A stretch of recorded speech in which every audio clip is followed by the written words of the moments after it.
Hola mis queridos hermanos, el Señor los bendiga y los alcance con su bendición en este día.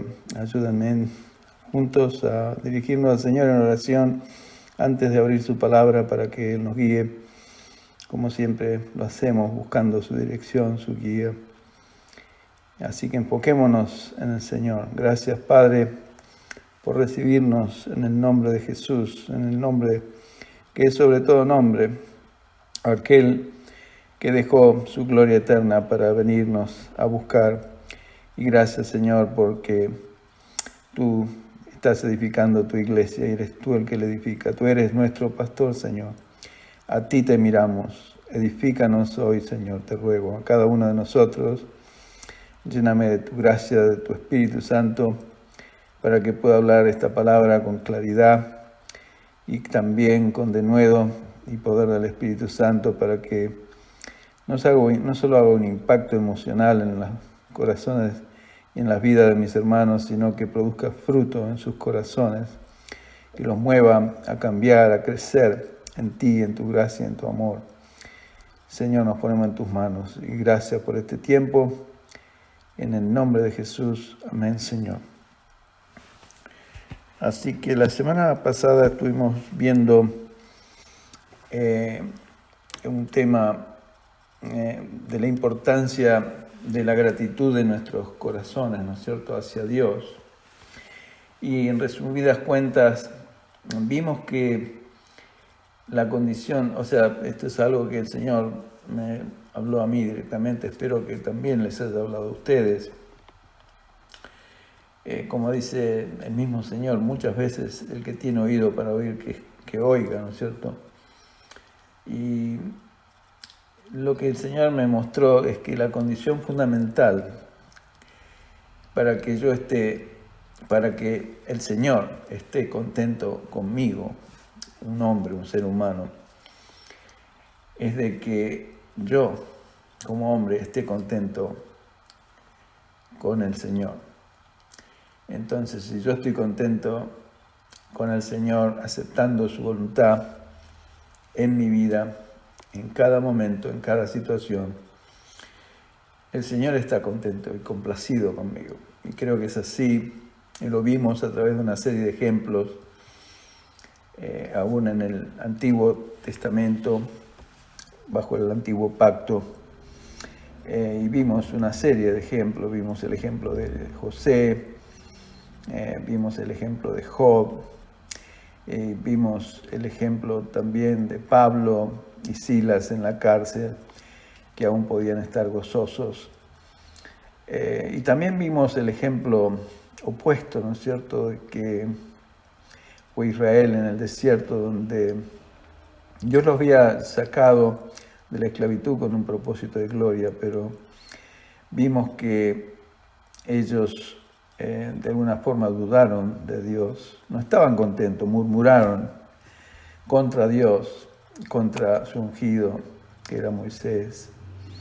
Quisieron levantarse otro líder y volverse a Egipto, volverse para atrás. Y Dios se disgustó tremendamente. Y así es el Señor cuando nos saca de la esclavitud de pecado. Y por eso el Señor mismo dijo que alguien que pone su mano en el arado y mira hacia atrás no es digno de Él. O sea que el Señor quiere también que nosotros miremos hacia adelante, como dice la Escritura en el libro de Hebreos, capítulo 12, puestos los ojos en Jesús, el autor y consumador de nuestra fe. Y Él es el que consumó nuestra fe, a través de su obra de redención, ¿no es cierto?, en la cruz del Calvario. Pero todo esto es virtualmente imposible a menos que Dios me ayude a estar contento, porque no es algo, digamos, artificial. No podemos simularlo, no podemos buscarlo en una forma que no provenga directamente del interior de nuestros corazones. La alegría es producto de un corazón alegre, ¿no es cierto?, gozoso. Y el Señor vino a darnos ese gozo cuando vino a nosotros. Sabemos que, por ejemplo, como dice el libro de Romanos capítulo 5, que el amor de Dios ha sido derramado en nuestros corazones por su Espíritu. Bueno, y ahora tenemos el amor de Dios por ende, o sea, como resultado de que el amor propio de Dios fue volcado, derramado en mí. Y también puedo tener su gozo, su alegría.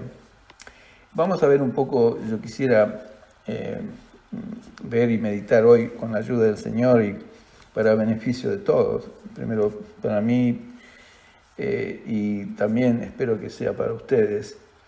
Así que vamos a ver otros eventos en la Biblia. Específicamente vamos a ver mucho hoy tal vez la vida del Señor, el ejemplo del Señor, las declaraciones del Señor respecto al gozo. Pero vamos a empezar un poco con el libro de Nehemías. Todos que hemos estudiado con los hermanos, un grupo de hermanos hace unos años atrás, el libro de Nehemías. Y vimos que encontramos en el capítulo 8 de Nehemías un episodio cuando el escriba Esdras, que era aquel que el Señor le había dado la responsabilidad de, digamos, reconstruir el templo del Señor. Nehemías, que tuvo la responsabilidad y la carga de Dios de reconstruir los muros. Y Esdras era un escriba que, como dice el mismo libro de Esdras, había dispuesto su corazón para inquirir diligentemente o estudiar diligentemente la palabra y enseñarla, ¿no es cierto? Entonces, aquí vemos este episodio donde Esdras, después que habían vuelto tal vez el primer grupo del cautiverio de Babilonia y estaban establecidos ya en Jerusalén, los muros estaban levantados, y bueno, el pueblo estaba reunido. Hacía mucho tiempo que ese pueblo no escuchaba palabra de Dios, no escuchaba el libro de la ley. Entonces Esdras leyó el libro de la ley de Dios al pueblo y dice que estaban congregados en la plaza delante de la puerta de las aguas. Es una de las puertas de la ciudad de Jerusalén, o sea que estaban en la ciudad santa de Jerusalén. Y dice, usa una expresión hermosa, dice, como un solo hombre estaban, o sea que estaban unánimes, todo el pueblo, todos aquellos que podían entender, dice la Escritura, inclusive en uno de estos versículos. Es un pasaje muy interesante, si tienen tiempo léanlo, pero no me quiero detener mucho. En el verso 6 dice así, leo textualmente, bendijo Esdras a Dios y todo el pueblo respondió amén, alzando sus manos y se humillaron y adoraron inclinados a tierra. O sea que fue una reunión de alabanza al Señor, ¿no es cierto? La gente, respondió positivamente a la bendición de Esdras hacia el Señor, declarándolo, como dijo el Señor Jesús en esa oración modelo, santificado o apartado o glorificado sea tu nombre, bendito sea tu nombre. Y todo el mundo dijo amén, porque estaban de acuerdo, ¿no es cierto?, en bendecir a Dios. Y alzaron sus manos en señal de adoración y se humillaron, ¿no?, delante de Dios, postrados, adoraron, se inclinaron a tierra. Y en el verso 9, un poco más adelante, dice así, y Nehemías, el gobernador, y el sacerdote Esdras, escriba, o sea que Esdras era escriba, pero aparte estaba como sacerdote ahí en Jerusalén en ese momento, y los levitas que hacían entender al pueblo, dijeron a todo el pueblo, esto es lo que le dijeron, día santo es a Jehová nuestro Dios. No os entristezcáis ni lloréis, porque todo el pueblo lloraba oyendo las palabras de la ley. Qué tremendo, ¿no es cierto? Piense un poco en esto. ¿Cuántas veces usted, digamos, brotó lágrimas de sus ojos cuando escuchó la palabra del Señor? Porque le tocó el corazón, su fibra más íntima. Bueno, esto era lo que había pasado en todo el pueblo, que estaba unánime, como un solo hombre, como hemos visto antes. Y luego, y se les dijo en el verso 10, id, comed grosura y bebed vino dulce, enviad porciones a los que no tienen nada preparado, porque día santo es a nuestro Señor. No os entristezcáis, porque el gozo de Jehová o del Señor es vuestra fuerza. Los levitas pues hacían callar a todo el pueblo diciendo, callen, callad, porque es día santo, y no os entristezcáis. Y todo el pueblo se fue a comer y a beber y a obsequiar porciones y a gozar, dice el verso 12, de gran alegría. ¿Por qué? Porque habían entendido las palabras que les habían enseñado. Y esto, hermano, es tremendo, es hermoso, es maravilloso. ¿Saben por qué? Porque esto es la Biblia para mí. Yo leo la Biblia y muchas veces me brotan lágrimas de mis ojos, pero es una lágrima en la cual me puedo gozar, alegrar, cuando entiendo la palabra, cuando me la explican, cuando la palabra entra en mi corazón y produce un fruto espiritual en mí, que me alimenta, que me levanta, que me sostiene, que me fortalece, que me anima, que me reconforta. Y esta es la clave, el gozo del Señor, el gozo de Jehová es mi fuerza, porque cuando me gozo en el Señor es como una fuerza interior que me levanta, me da vida. Es ese gozo exclusivo que solo Dios puede dar en nosotros y es interno. Nosotros estamos acostumbrados a gozarnos con cosas externas al cuerpo, lo que vemos, lo que tocamos, lo que gustamos. Pero el gozo de Dios no es externo, es interno, viene de adentro, producto del Espíritu nuestro y el Espíritu de Dios que habla en nuestro espíritu, dando testimonio. A lo mejor esta gente estaba convicta de pecado, ¿no es cierto? Porque hacía tiempo que no escuchaban la palabra de Dios, y había sido contrarrestada con sus vidas con la palabra de un Dios de 3 veces santo, se sentían compungidos en el espíritu. Pero estos sacerdotes muy sabiamente le dijeron, y eso debe ser siempre el mensaje de la palabra de Dios, aunque a veces nunca es para condenar, siempre es, por supuesto, para guiarnos al arrepentimiento, pero siempre darnos una salida, porque Dios es un Dios que siempre nos da oportunidades, siempre nos da una salida, no importa en la situación en que estemos.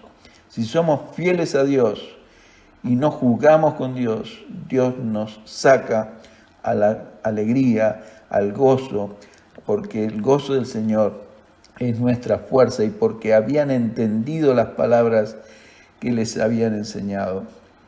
Así es, hermanos, y el gozo del Señor debe ser también nuestra fortaleza.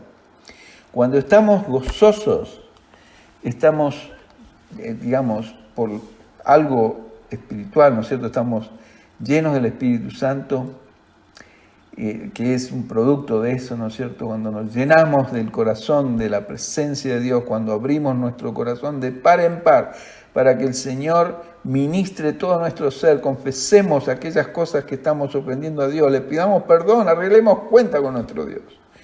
Inmediatamente el gozo nos sobreviene.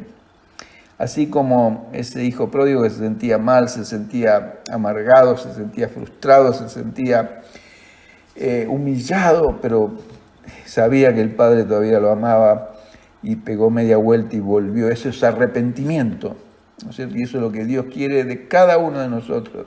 No importa cuál sea, cuán dura, cuán tremenda sea nuestra situación. Y cuando estamos en esa condición, lleno del gozo del Señor, lleno del Espíritu Santo, el diablo, mi hermano, está vencido y no nos puede tocar.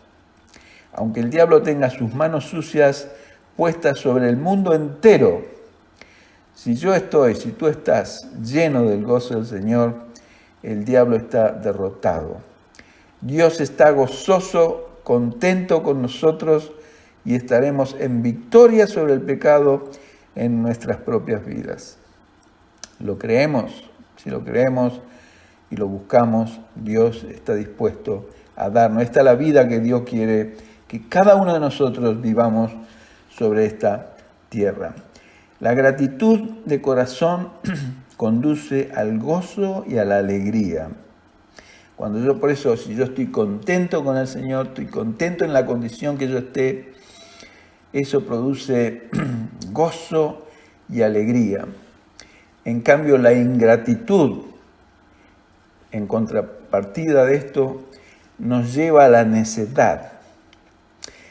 ¿Y qué es necedad? Bueno, la necedad, de acuerdo al diccionario, es una demostración de poca inteligencia. O sea que cuando yo me vuelvo ingrato hacia Dios, aún mi mente, mis razonamientos se vuelven estúpidos, se vuelven necios.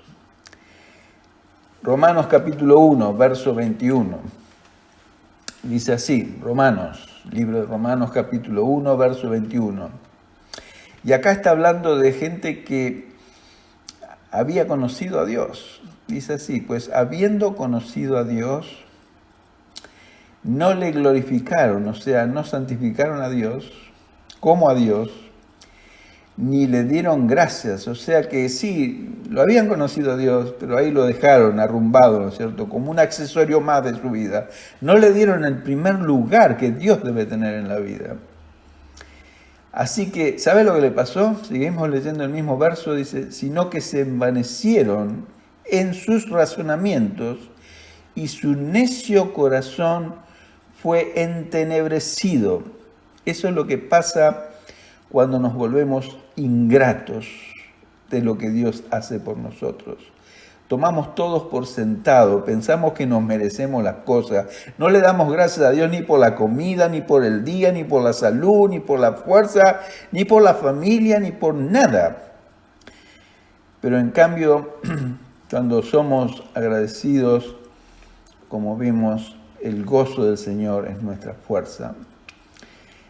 O sea que el corazón entenebrecido es un corazón lleno de oscuridad. Es un corazón lleno de maldad.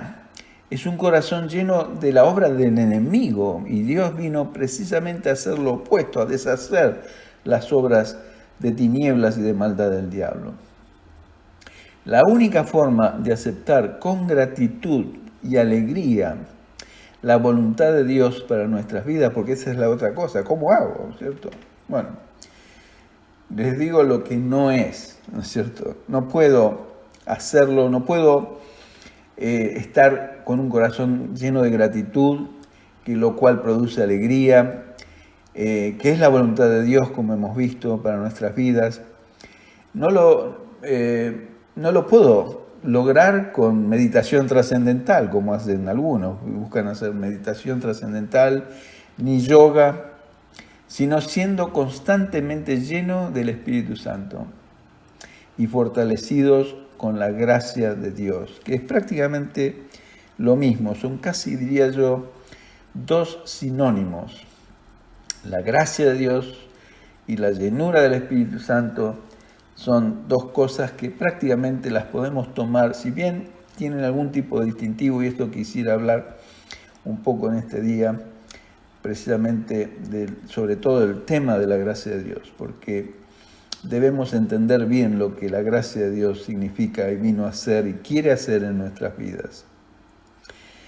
Y en el libro de Hebreos, capítulo 12, verso 28, discúlpenme si voy un poco rápido con las citas, yo ya las tengo aquí buscadas y seleccionadas, pero ustedes van a demorar un poco de tiempo, pero no se preocupen, ustedes tienen la grabación, la pueden rebobinar o volver para atrás y volver a escuchar.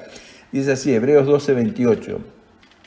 Así que recibiendo nosotros un reino inconmovible, porque Dios no nos ha dado un reino, no nos ha llamado a algo conmovible, sino inconmovible. Quiere decir que es algo eterno, es algo que jamás se va a derrumbar, jamás se va a acabar. Tengamos, dice, gratitud. Y mediante ella, o sea, mediante la gratitud, sirvamos a Dios agradándole con temor y reverencia. Qué hermosura, ¿eh? Lo voy a leer de nuevo. Así que, hermanos, recibiendo nosotros de parte de Dios un reino inconmovible, tengamos gratitud. Y mediante la gratitud, o mediante ella, sirvamos a Dios. ¿Se da cuenta? Esta es la forma de servir a Dios, con gratitud en el corazón. Y si yo tengo gratitud con el corazón, no solamente voy a servir a Dios espontáneamente, no tengo que esforzar para servir a Dios. Y no quiere decir servir a Dios solamente, no sé, hacer cosas puntuales dentro de la iglesia. No, yo tengo que servir a Dios cuando estoy en mi hogar, con mi familia, cuando estoy en mi trabajo, en la oficina, en la fábrica, en la escuela o en la universidad, donde esté. Estoy sirviendo a Dios. Y agradándole con temor y reverencia, sabiendo que Dios está conmigo, la presencia de Dios.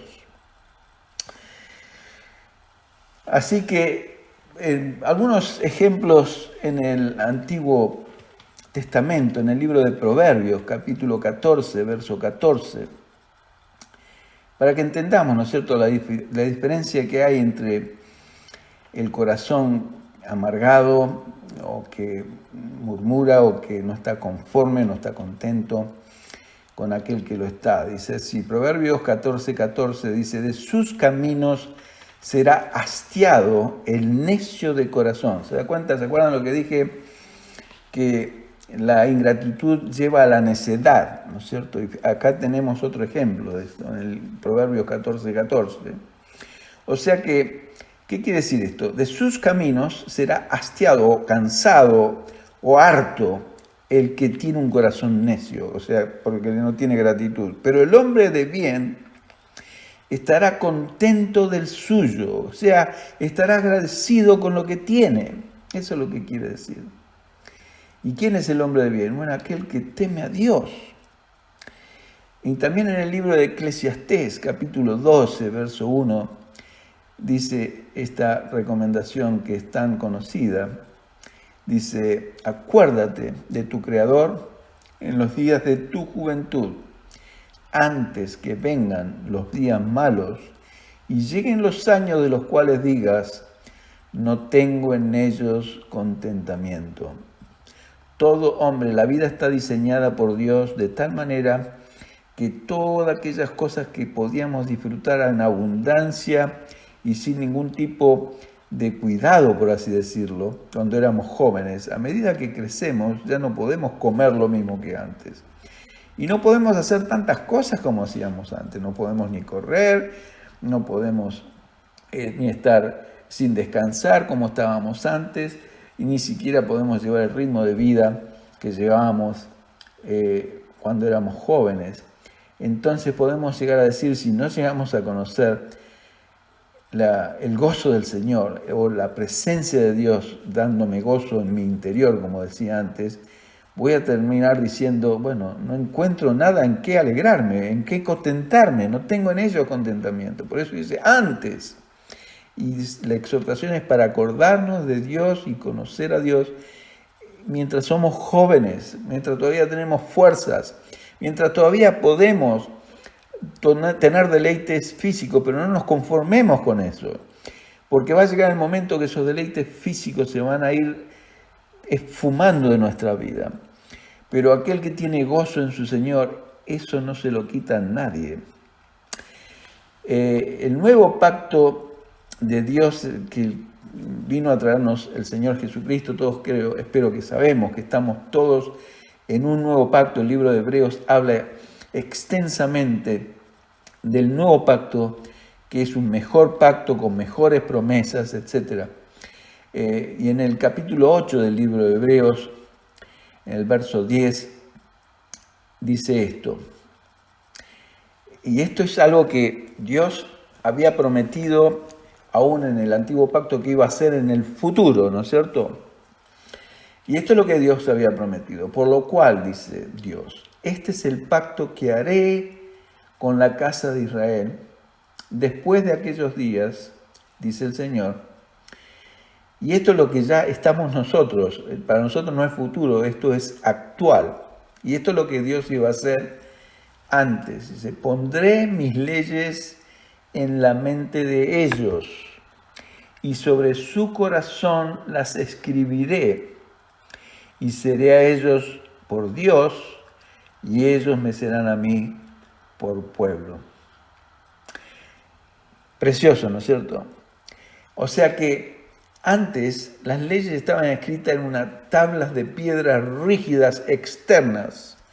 Bueno, Dios había prometido antes, porque estas son promesas dadas por Dios, todavía en el Antiguo Pacto, que están citadas en el libro de Hebreos, donde Dios dice que en el futuro, y esto está referido a cuando viniera el Señor Jesucristo, que esas leyes Él las iba a poner en nuestra mente, y eso es lo que en el libro de Filipenses capítulo 2:13 dice, que es Dios el que en vosotros produce el querer como el hacer por su buena voluntad. Un texto clave en la Escritura que es paralelo con este texto de Hebreos capítulo 8, verso 10.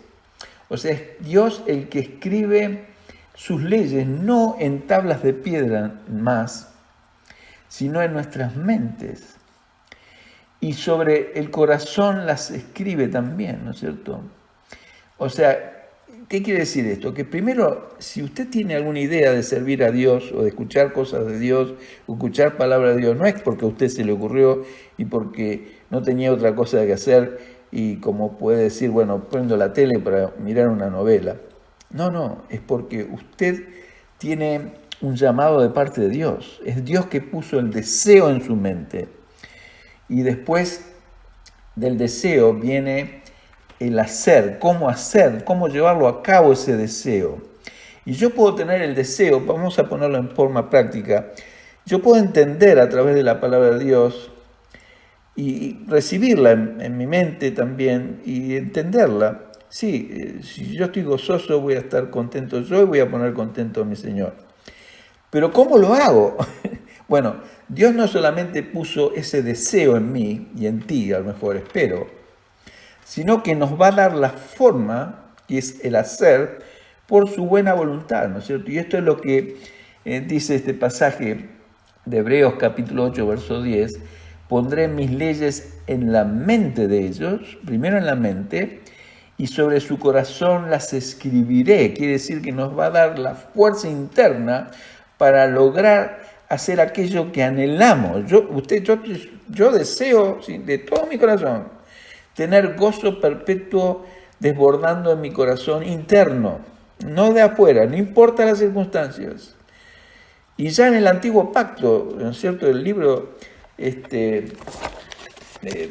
famoso texto en el libro de Habacuc, ¿no es cierto?, así la higuera no dé frutos y no haya vacas en la majada, con todo, dice, yo me gozaré en Jehová y me gozaré en el Dios de mi salvación, ¿no es cierto? Bueno, eso es todavía Antiguo Pacto, pero esto era algo muy difícil en el Antiguo Pacto, muy poca gente podía realmente cumplir eso, era más que nada una expresión de deseo prácticamente, pero ahora Dios nos promete en el Nuevo Pacto que nosotros lo podemos llegar a vivir, a evidenciar, ¿no es cierto? Y esto es lo bueno y esto es lo que yo estoy tratando de mostrarles a ustedes. Entonces, por eso Filipenses 2:13 lo describe tal vez un poco mejor. Dice, es Dios el que produce en vosotros primero el querer y después el hacer por su buena voluntad. Es la voluntad de Dios hacerlo. No es que se nos ocurrió a nosotros estar alegres y tener un corazón lleno de gratitud hacia Dios. No, es la voluntad de Dios. Por eso dice Pablo en 1 Tesalonicenses, dar gracias a Dios por todo, porque esta es la voluntad de Dios para vosotros en Cristo Jesús. No es una ocurrencia nuestra. Dios lo puso ahí en nuestra mente primero, el deseo. Sí, Señor, yo lo quiero esto para mí.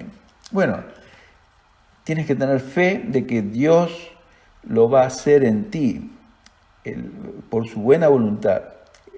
Va a ser el querer como el hacer, capacitarte para hacerlo. Y eso es el capacitarnos para hacerlo. Necesitamos de la gracia de Dios en nosotros. Y ahí viene esa importante ingrediente que la palabra de Dios o la Biblia llama la gracia de Dios. ¿Quién inauguró la gracia de Dios? Jesucristo. ¿Dónde lo encontramos esto? En Juan, capítulo 1, verso 14, en el Evangelio de Juan. Se los leo. Capítulo 1 de Juan, verso 14. Dice, y aquel verbo, que fue el Señor Jesús, la palabra de Dios, el rema, se fue hecho carne, o sea, se hizo hombre, y habitó entre nosotros. Y vimos su gloria, y gloria como del unigénito del Padre, lleno de gracia y de verdad. Y esto estaba Juan describiendo a Jesús, ¿no es cierto? Cuando vieron su gloria, como dice Pedro también, y vimos su majestad. Quiere decir, es otra forma de poner la gloria del Señor.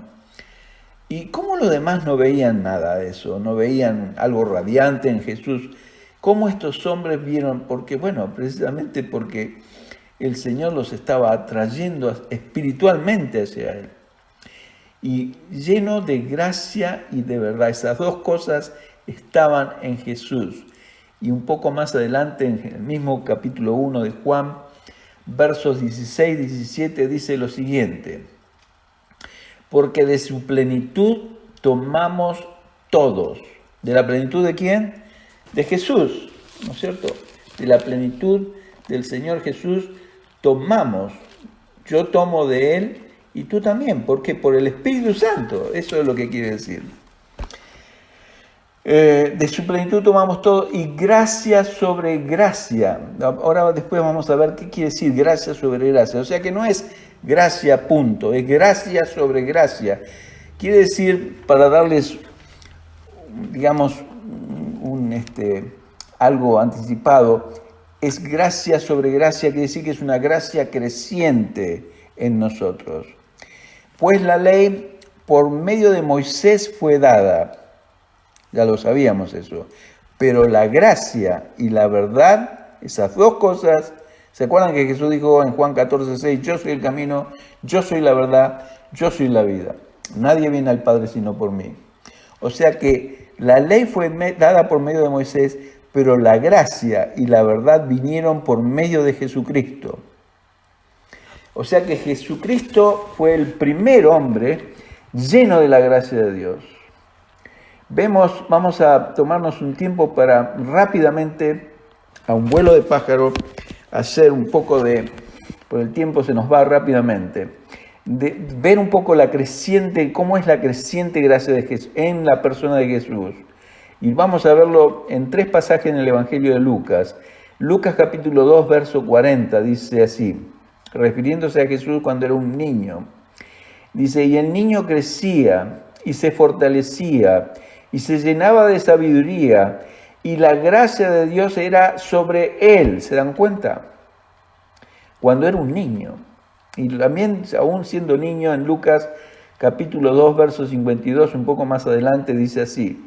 Y Jesús crecía en sabiduría y en estatura. O sea, que crecía intelectual y físicamente. Y en gracia para con Dios y los hombres. Ven cómo denota un crecimiento gradual. Y en Lucas capítulo 4, verso 22, ya cuando Jesús era un hombre, y dice esto acerca de él, y todos daban buen testimonio de él, y estaban maravillados de las palabras de gracia que salían de su boca, y decían, ¿no es este el hijo de José? Sí, era el hijo de José. En realidad era el hijo de Dios y de María. José era su papá adoptivo. Pero en otras palabras, ¿no es este un hombre que conocemos, normal, como todos nosotros? ¿De dónde saca estas palabras llenas de gracia, de poder, que salían de su boca? Así que ahí vemos en estos 3 ejemplos en el Evangelio de Lucas, espero que les haya ayudado para entender que la gracia es creciente. Por eso el Evangelio de Juan, en el capítulo 1, versos 16 y 17, dice, porque de su plenitud tomamos todos y gracia sobre gracia, quiere decir que es algo creciente. Y después dice, la ley fue dada por Moisés, pero la gracia y la verdad vinieron por medio de Jesucristo. Ahora, ¿qué es la gracia de Dios? Si lo ignoramos o estamos confundidos acerca de esto, mis queridos hermanos, no podremos vivir bajo el poder de la gracia de Dios, porque vamos a estar confundidos o desorientados, dónde encontrarla o cómo aplicarla en nuestras vidas. Tradicionalmente en los medios evangelísticos se describe la gracia de Dios como un don inmerecido o un regalo que no merecemos. Esto tiene algo de verdad, aunque no es toda la verdad, y veremos por qué. ¿No es cierto? ¿Por qué me refiero a esto? O sea, vamos a empezar por el comienzo. Es un regalo, dice así Efesios capítulo 2, verso 8, si me acompañan. Efesios capítulo 2, verso 8, dice, porque por gracia sois salvos por medio de la fe, y esto no de vosotros, pues es don de Dios, no por obras para que nadie se gloríe. Pero después sigue, ¿no es cierto? Dice, porque, dice el verso 10, porque somos hechuras suyas, creados en Cristo Jesús, para buenas obras, las cuales Dios preparó de antemano para que anduviésemos en ellas. Entonces, la gracia de Dios es gratuita y no es por obras, y no necesito nada más que fe en el Señor y en su obra para recibir ese regalo de Dios. Eso sí fue un regalo. Pero la gracia no termina ahí. La gracia ahí recién comienza. Y como muchas cosas en la vida, la primera dosis es gratis, pero después no. Después hay que buscarla y hallarla y ganarla. Y vamos a hablar un poquito de esto, porque es muy importante entender esto, porque muchas personas, y me refiero a cristianos, bien intencionados, piensan, bueno, ya está, yo ya vine al Señor, me arrepentí mis pecados, he recibido el Espíritu Santo, la salvación, ya está, voy al cielo, me quedo sentado hasta esperando y disfrutando del viaje por esta vida lo mejor que pueda, hasta que el Señor me llame a su presencia o me venga a buscar y listo. Pero no es así, hermanos. Vamos a ver en el libro de Hebreos nuevamente, leemos en el libro de Hebreos capítulo 4, verso 16, algo interesante, dice así, hay una invitación, Hebreos 4, 16, dice, acerquémonos pues confiadamente, este texto lo vimos la semana pasada también, o sea que podemos acercarnos confiadamente al trono de la gracia de Dios. O sea que Dios tiene un trono de gracia para alcanzar dos cosas: misericordia y hallar gracia para el oportuno socorro. Y acá hay dos cosas distintas, una es misericordia y la otra es gracia. A veces confundimos los términos y parece que es lo mismo, y no es lo mismo. O sea que el trono de Dios es un trono de gracia, y ante Él podemos encontrar estas dos cosas de parte de Dios, las que son muy distintas, aunque ambas muy importantes. Primero, misericordia, ¿no es cierto?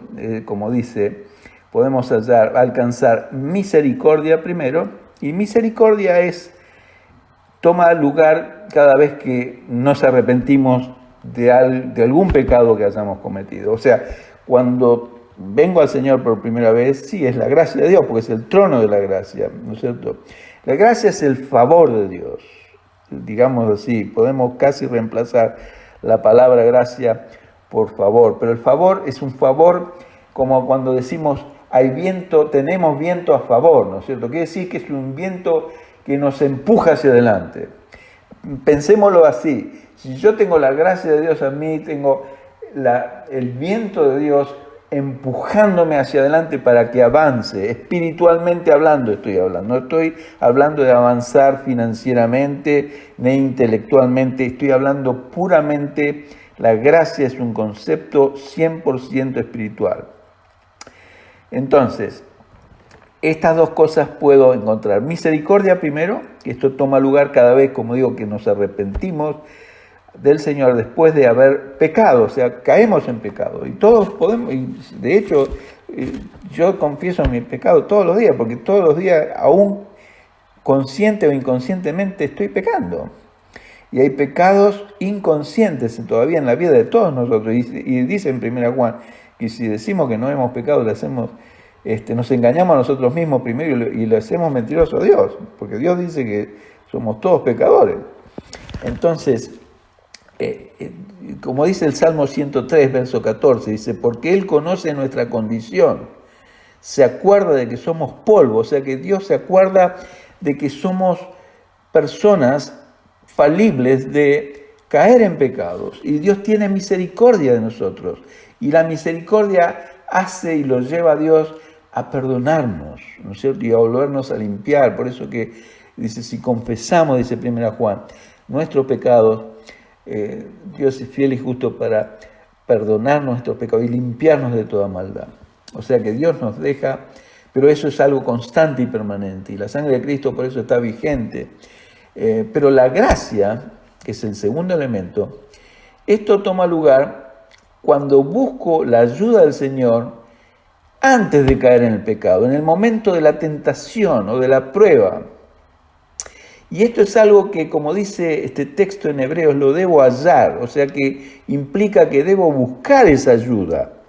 No es una ayuda que viene a mí automáticamente. Es muy importante que lo entiendan, hermanos. Por eso dice Hebreos 4:16, acerquémonos pues confiadamente, o sea, sin temor, al trono de la gracia para alcanzar primero misericordia, o sea, me caí, tropecé, pequé. Bueno, el Señor me levanta, me limpia, me sacude el polvo, sigue caminando. La sangre de Cristo me limpia, me perdona.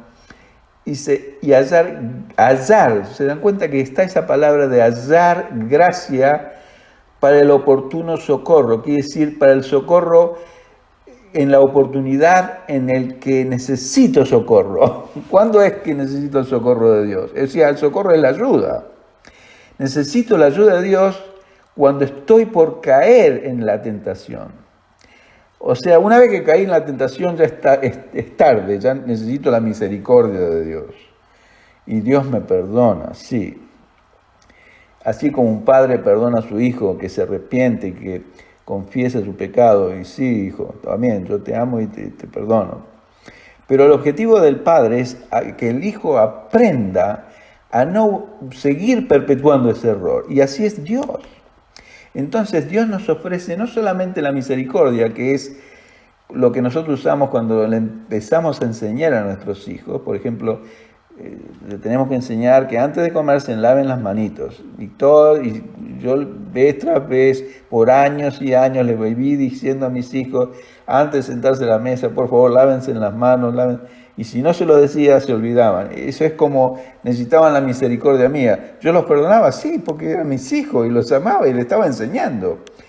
Y Dios nos enseña a nosotros y nos tiene paciencia y misericordia, pero quiere que aprendamos, así como yo quería que mis hijos llegaran a lavarse las manos por ellos mismos. Y ahora son grandes y yo no les estoy diciendo que se laven las manos, porque han aprendido, gracias a Dios, ¿no es cierto? Y así es Dios con nosotros. O sea que la gracia toma lugar cuando buscamos la ayuda del Señor, y eso es lo que quiere el Señor. Es como un niño que vez tras vez se equivoca, se cae, tropieza en el mismo error. Pero un día le dice, mamá, papá, estoy por hacer esto que siempre me sale mal, ¿me puedes ayudar? ¿Qué les parece? ¿El papá o la mamá se van a enojar por eso? No. ¿Cómo no, hijo? Porque eso demuestra una buena disposición del hijo en aprender. Entonces, así es Dios con nosotros. ¿Cómo no, hijo? Señor, ayúdame, como le dijo Pedro, Señor, sálvame, que me hundo. El Señor inmediatamente extendió su mano y lo levantó a Pedro para que siguiera sobre el agua y no se hundiera. Así es con nosotros. Eso es una demostración gráfica, cabal, de lo que es la gracia de Dios en nosotros. Es la ayuda puntual de Dios para que no caigamos. Y esto requiere una cuota de humildad de nuestra parte. No sé si se dieron cuenta. Esta es la razón por la que 2 veces aparece el mismo texto en el Nuevo Testamento que es un texto muy importante y que dice: Dios resiste a los soberbios y da gracia a los humildes. Esto lo he enseñado muchas veces y es bueno volver a repetirlo porque creo que todos nos olvidamos. Eso está en Santiago capítulo 4, verso 6, en 1 Pedro capítulo 5, verso 5, y ambas de estas dos citas que son iguales, que dice textualmente esto: Dios resiste a los soberbios, quiere decir que le pone el freno, le pone la mano, le sopla un viento contrario para que no avancen, pero da gracia a los humildes, o sea que es un viento favorable para que avancemos. Imagínense un botecito con vela, ¿no es cierto? Bueno, usted es el botecito con vela. Cuando usted tiene la gracia de Dios a favor, el viento de Dios a favor, usted avanza espiritualmente. Cuando usted es arrogante o soberbio, el Dios empieza a soplar un viento contrario y el barco no avanza, sino que retrocede. Así que esto está basado en Proverbios, capítulo 3, verso 34, que dice así: ciertamente Él escarnecerá a los escarnecedores, ¿no es cierto? Es una promesa, ¿no?, de Dios en el antiguo pacto. Y a los humildes dará gracia. Esto es una promesa cumplida para nosotros hoy. Gloria a Dios. O sea que si somos humildes, Dios nos da de su gracia, su favor, nos empuja para adelante. El precio de la gracia de Dios sobre nosotros, bueno, por supuesto, como dijimos, Efesios 2, verso 8, por gracia sois salvos por medio de la fe, no por obras, para que nadie se gloríe. Y esta es la primera gracia que recibimos, es gratuita, es la muestra grata que nos da Dios, así como nos da una medida, una copa, una pequeña porción de su Espíritu que nos sella para salvación. Pero después Dios espera que nos estemos llenos del Espíritu y llenos de la gracia de Él. La gracia de Dios es para nuestra vida espiritual, como lo es el dinero para nuestra vida física. Todos necesitamos dinero para subsistir en esta vida, ¿no es cierto? Todos. De la misma manera, necesitamos de la gracia del Señor para subsistir en nuestra vida espiritual. Así que esto significa que la gracia de Dios no es tan solo un don o regalo de parte de Dios, como dice Efesios 2:8, sino que debe ser también adquirida, a un alto precio. ¿Cuál es ese alto precio?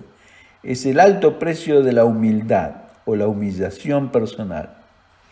Es el alto precio de negarnos a nuestra propia voluntad para hacer la voluntad del Señor, de Dios. Vemos que el Señor pagó este alto precio todos los días de su vida terrenal y por eso pudo decir, como dice en Juan capítulo 5, verso 30, el Señor Jesús declarando: no puedo yo hacer nada por mí mismo. Según oigo, así juzgo. Y mi juicio es justo porque no busco mi voluntad, sino la voluntad del que me envió, la del Padre. Muy claro, ¿no es cierto? Y también en Juan capítulo 6, verso 38, este texto que describe en una línea el ministerio de Cristo sobre la tierra, dice: porque he descendido del cielo, no para hacer mi voluntad, sino la voluntad del que me envió. Y al final de su vida terrenal, y al enfrentarse a la cruz, oró en Mateo 26, 42, Padre mío, si no puedo pasar, si no puede pasar de mí esta copa sin que yo la beba, hágase su voluntad. Hágase tu voluntad. Vemos la disposición completa del Señor. Y vamos a ver si tenemos tiempo. ¿Por qué el Señor oró esto? No era la voluntad de Él ir a la cruz, no por el dolor físico, sino por el abandono del Padre, aquel Padre que había tenido constante comunión directa con Él, que era fuente de su gozo. Ahora entendemos un poco por qué Jesús insistió en que lo que más debíamos aprender de Él era ser mansos y humildes de corazón. Este es el énfasis que hizo Jesús. si queremos hallar descanso para nuestras almas. Esto lo encontramos en Mateo capítulo 11, verso 29. Dice, es una invitación de Jesús. Y dice así Jesús: lleven o llevad mi yugo sobre vosotros y aprendan de mí, que soy manso y humilde de corazón, y hallarán descanso para sus almas. ¿Quiere que su alma descanse? Bueno, aprenda del Señor Jesús, cómo Él vivió con el Padre. Aprenda de esos dos textos que acabamos de leer, Juan 5:30, Juan 6:38. Mediten en ellos. Yo no he venido a este mundo a hacer lo que yo quiero, dijo Jesús, sino para hacer la voluntad de aquel que me envió. No busco nunca mi voluntad, sino la voluntad de mi Padre. Que esa sea nuestra forma de vivir, hermanos. Que esa sea nuestra meta en esta vida. Se nos va el tiempo, mejor nos apuramos. Así que ahora entendemos un poco por qué Jesús insistió tanto en esto, ¿no es cierto? Que aprendamos de Él. Debemos aprender de Jesús a ser humildes, tal como lo fue Él, en disponernos a negarnos a nuestra propia voluntad para realizar la voluntad del Padre. Hermanos, mediten en esto. Esto no nos proporcionará una cantidad, si hacemos esto, esto nos va a proporcionar una cantidad ilimitada de la gracia de Dios sobre nuestras vidas, para que podamos vivir siguiendo los pasos. Se cortó antes, así que como decíamos, esto nos va a proporcionar, si hacemos esto, una cantidad ilimitada de la gracia del Señor sobre nuestras vidas. Esa es la voluntad de Dios, ¿no es cierto? Que lo hagamos de esa manera. El Señor vivió en una gracia creciente. Como leímos en Juan 1:16, de su plenitud tomamos todos y gracia sobre gracia. Esta es la razón por la cual Dios el Padre estaba complacido 100% con su Hijo Jesús, y también lo estará con nosotros si deseamos lo mismo. En Isaías capítulo 42, verso 1, dice aquí como algo profético respecto a lo que Jesús iba a cumplir. Dice así, refiriéndose a Jesús, el Mesías, el futuro Mesías: he aquí mi siervo, yo le sostendré, mi escogido, en quien mi alma tiene contentamiento. He puesto sobre él mi espíritu, él traerá justicia a las naciones. Y esta es la razón por la que el Señor vivió la vida más feliz y plena que un ser humano puede vivir sobre esta tierra, una vida llena del gozo del Señor. Dice en Hebreos capítulo 1, verso 9, has amado la justicia y aborrecido la maldad, por lo cual te ungió Dios, el Dios tuyo, con óleo de alegría más que a tus compañeros. O sea que esto describe, este pasaje, que la vida del Señor Jesús fue sin duda la vida de la persona más alegre y feliz y dichosa que vivió sobre esta tierra, porque tuvo una constante relación, dependencia y completa a la vida y a la dirección del Padre. Cuando nos encontramos en el centro de la voluntad de nuestro Padre Celestial, estamos 100% felices y dichosos. Por eso fue que el apóstol Juan pudo escribir al final de su vida, con más de 90 años de edad, después de haber servido más de 60 años al Señor, que los mandamientos del Señor no son gravosos, no son pesados, y son la única forma de que dispondremos para mostrarle al Señor que realmente le amamos. 1 Juan 5:3 dice, pues este es el amor a Dios, que guardemos sus mandamientos, y sus mandamientos no son gravosos, al contrario, son deleitosos. El ejemplo que nos dejó el Señor en Juan 15:11, dice así Jesús: estas cosas os he hablado para que mi gozo esté en vosotros y vuestro gozo sea cumplido. El Señor nunca fue egoísta, sino que por el contrario quiso compartir su gozo con sus discípulos, y también lo desea compartir contigo y conmigo. Aleluya. En Juan capítulo 16, verso 22, la segunda parte del verso 22, dice así: os volveré a ver, y esta es una promesa del Señor, y se gozará vuestro corazón, y nadie os quitará vuestro gozo. El gozo que emana del Señor llenando nuestras vidas está más alto que las circunstancias que nos rodean, hermanos. Juan 17:13, hermosas promesas del Señor. Pero ahora voy a ti, le dice al Padre, ¿no es cierto?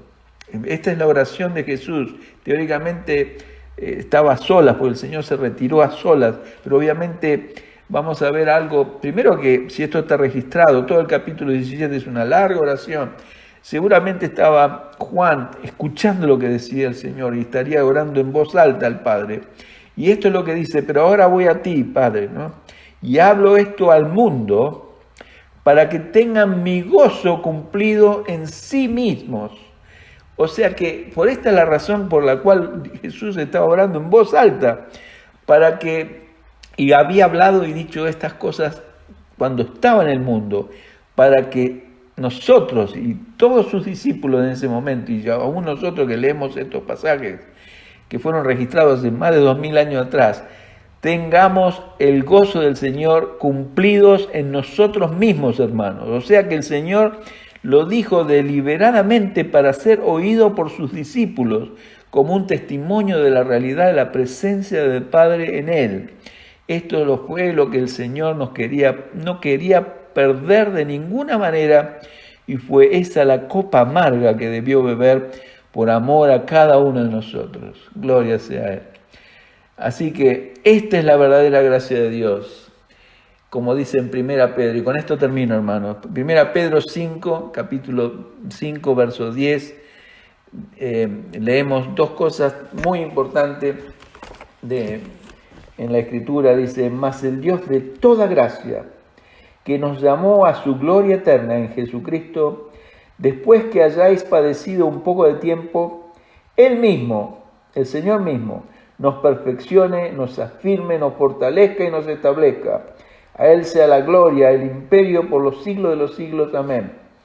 Así que, y el verso 12, la segunda parte dice: y testificando que esta es la verdadera gracia de Dios, en la cual estáis.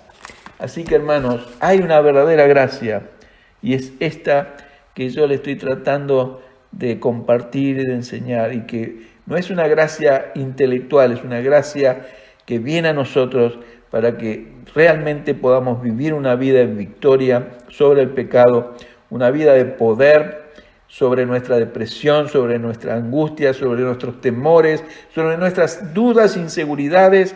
Necesitamos la gracia de Dios para que el gozo del Señor sea nuestra fuerza, para que nos esté llenando cada instante de nuestras vidas, no importa las situaciones que tengamos que pasar.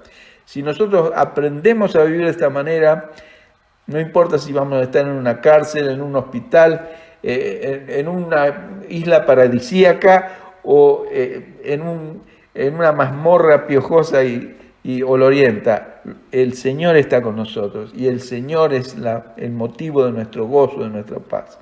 Que Dios los bendiga. Vamos a terminar con una oración. Padre, gracias por estas hermosas enseñanzas que vemos en tu palabra, el gozo completo y constante que tu Hijo, el Señor Jesús, nos ha dejado como ejemplo para que nosotros también, en nosotros, en cada uno de nosotros, ese mismo gozo que tuvo Él, podamos compartirlo nosotros, y para que sea cumplido en cada uno de nosotros. Lo pido para mí, para cada uno de mis hermanos, que los llenes ahora de tu gozo, de tu paz, de tu presencia completa, Señor, y que tu gracia sea derramada en abundancia sobre cada uno de mis hermanos, en Cristo Jesús. Amén. Dios los bendiga, hermanos.